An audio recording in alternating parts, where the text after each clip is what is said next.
Okay guys, update lang po tayo ngayon, no? So ito na po yung ating pinagawang or renovation, no? Pagpapalit ng mga tubular at bagong yero with insulation dito sa ating pinakaparang hallway natin between dirty kitchen tapos itong kabilang bahay.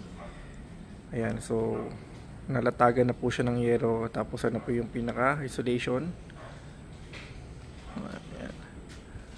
Ayan, so bali dito open siya kasi supposed to be original, meron siyang cover dito, pero naisipan natin siyang wag nang ilagay o wag na siyang lagyan dito kasi medyo mas maaliwalas siyang tingnan, tapos yung hangin pagpasok okay, tapos yung liwanag kahit paano before, kasi medyo mababa siya, taklob dito, medyo madilim. So ngayon naisipan natin iwanan na lang yan, wag na lagyan ng cover yan. Ayan. Ayan na po yung pagkakabit ng pagka-insulation yan.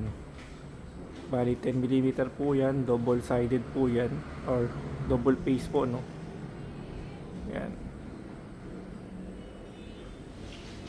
Tapos ito nga pala guys, nilagyan siya ng pinaka-solar. Ayan, mayroon siya nakabang na solar dyan, no?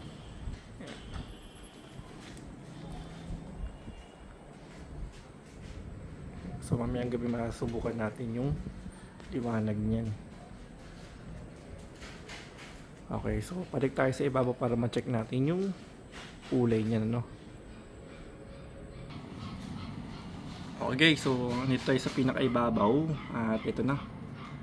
Ayan, kitang-kita naman guys yung kulay talaga niya, no? Yung kulay talaga, grabe. Ayos na ayos, ano? Malupit. Kulay beige po yan, and then 0.5 po yan, 0.5. So may kakapalan na po yan, no? Ayan.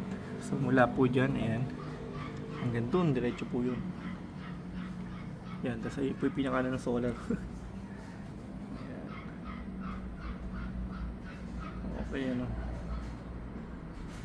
ayos.